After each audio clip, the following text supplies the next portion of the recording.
Hello friends, Radhe Radhe. आज मैं आपके साथ शेयर करूंगी लाल मिर्ची का अचार, जो कि बहुत ही ज़्यादा टेस्टी लगती है। तो ये मेरे पास है 1 केजी लाल मिर्च है जिसका अचार बनता है। ये देखिए, मैंने इसे ना अच्छी तरीके से धुल के धूप में रख दिया था सूखने के लिए। अब यहाँ है मसाले, जिसमें सौंफ, जीरा, राई है, राई नहीं है सरसों है, मेथी है और अजवाइन है। सौंफ है 3 चम्मच, जीरा भी 3 चम्मच है, 3 टेबल स्पून, यानी जो नॉर्मली हम खाने में यूज़ करते हैं। और जो सरसों है उसका डबल यानी कि 6 चम्मच है। और मेथी जो है वो है 1.5 चम्मच के करीब, क्योंकि मेथी स्वाद में कड़वा होता है तो इसलिए मैंने कम रखा है। और जो सौंफ है वो है 4 टेबल स्पून। तो आप ध्यान रखिएगा कि इतना हमने मसाला लिया है, इस तरह से है।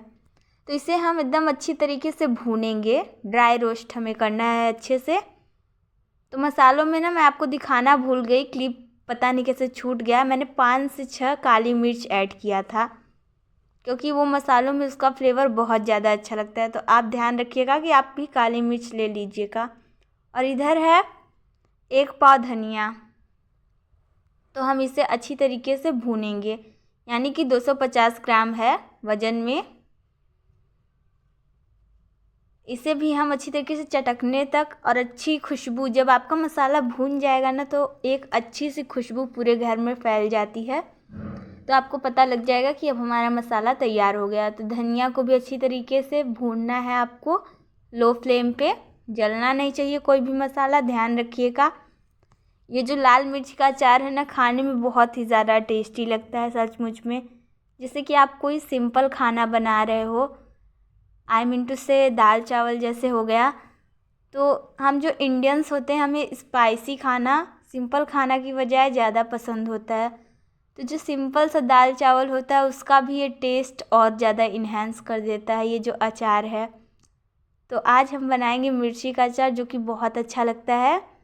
तो सारे मसाले को हमें दरदरा पीसना है। आप चाहिए तो कूट भी सकते हैं मसाले को, खलबट्टे में आप चाहिए तो कूट लीजिएगा, या फिर मिक्सी में एकदम दरदरा ग्राइंड करना है। मैं आपको दिखाती हूँ कि मसाले किस तरह से होने चाहिए। तो इधर मैंने मिक्सी को चालू कर दिया है। पहले मैं धनिया पीस रही हूँ।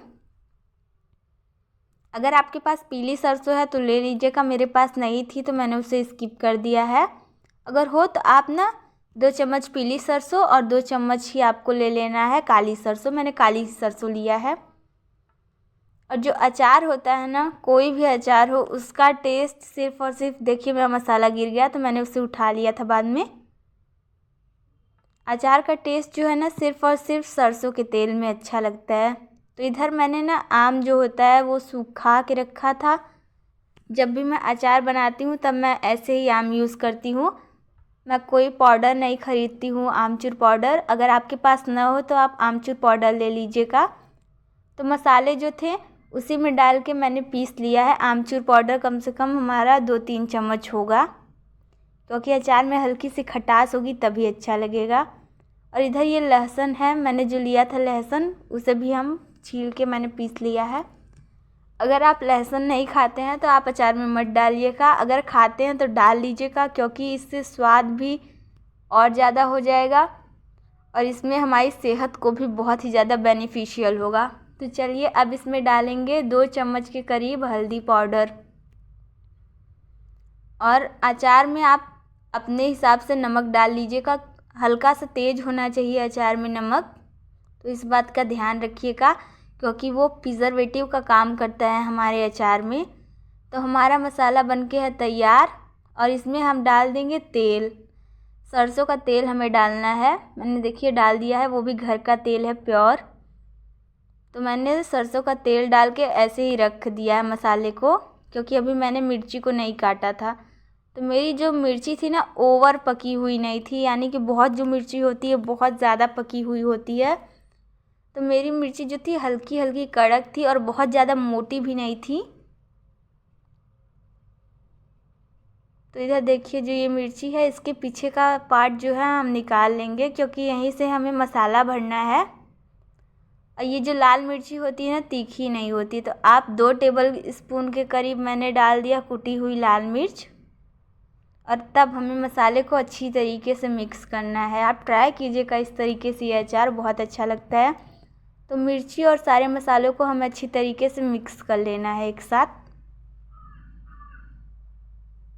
मिक्स होने के बाद हमें क्या करना है कि आप चाहो तो इस तरीके से भी अचार भर सकते हैं, यानी पीछे का पार्ट या फिर आप चाकू से हटा दीजिएगा या फिर किसी डंडे की मदद से आप अच्छी तरीके से उसमें छेद बना लीजिएगा और मसालों को उसके अंदर अच्छे से स्टफिंग को आपको भर लेनी है। तो देखिए इस तरीके से आप चाहिए तो इस तरीके से भर सकते हैं, या फिर ना आपका मन हो तो आप मिर्ची को स्लिट करके भी भर सकते हो। मैंने स्लिट करके ही भरा था, मैं आपको सिर्फ़ और सिर्फ दिखाने के लिए ये भर रही हूँ, क्योंकि मेरी जो मिर्ची थी ना बहुत ज़्यादा मोटी नहीं थी। आपकी जब मिर्ची खूब अच्छी तरीके से मतलब मोटी मोटी एकदम मिर्ची होंगी तब आप पीछे से भरेंगे तो ज़्यादा अच्छी रहेगी। तो इधर देखिए मैंने ऐसे स्लिट कर लिया और उसके अंदर भी मसाले भर लिए हैं। ये आपके ऊपर है कि आप किस तरीके से बनाना चाहते हैं, उस तरीके से आप भर लीजिएगा। वैसे अचार जो है ना हमारी संस्कृति में बहुत ही अच्छी चीज़ है, क्योंकि ये ऐसा है, इसमें देखिए सारे के सारे मसाले होते हैं घर के, और ये हमें नुकसान भी नहीं करता, क्योंकि वैसे भी लोग वेट लॉस के लिए जीरा का पानी लेते हैं, सौंफ का पानी लेते हैं, अजवाइन का पानी लेते हैं, पर अचार एक ऐसी चीज़ है जिसमें सब कुछ एकदम बराबर मात्रा में मिली हुई रहती है, यानी जीरा, सौंफ, अजवाइन, सारे के सारे मसाले। और देखिए या फिर आप इस तरीके से भर सकते हैं। मैंने पीछे का पार्ट निकाल दिया है, उसके बाद इसमें मसाले को अच्छी तरीके से भर लिया है। तो ये फुल्ली आप पे डिपेंड करता है कि आप किस तरीके से मसाले को भरना चाहते हैं।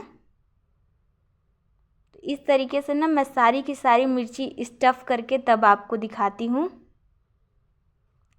एक बात ध्यान रखिएगा कि जिस भी बर्तन में आप अचार का मसाला तैयार कर रहे हैं या फिर मिर्ची जो है हमारी, बिल्कुल अच्छी तरीके से सूखा होना चाहिए, मॉइस्चर नहीं रहना चाहिए। इस अचार को ना आप साल, 2 साल, 3 साल जब तक चले तब तक आराम से खा सकते हो, कोई भी ख़राब होने का डर नहीं है। तो सारी की सारी जो मिर्चियाँ थी मैंने उसे स्टफ़ कर लिया है। अब आप चाहो तो इसे कांच की बर्नी में रखो, आप चाहो तो सिंपल कोई डिब्बा में रख लो। तो यहाँ मैंने एक डब्बा लिया हुआ है और उसमें सारी की सारी मिर्ची को पहले हम डाल देंगे। तो देखिए मैंने सारी की सारी जो मिर्ची थी ना उसी में डाल दिया है। अब इसमें हम डालेंगे तेल, सरसों का तेल है। बहुत लोग गरम करके यूज़ करते हैं, पर कोई ज़रूरत नहीं है आपको गरम करके लेने की, आप आराम से ऐसे ही यूज़ कर सकते हैं। अचार में अच्छे से तेल डालने के बाद आप इसे 2-3 दिन धूप में रख के एंजॉय कीजिए ये अचार।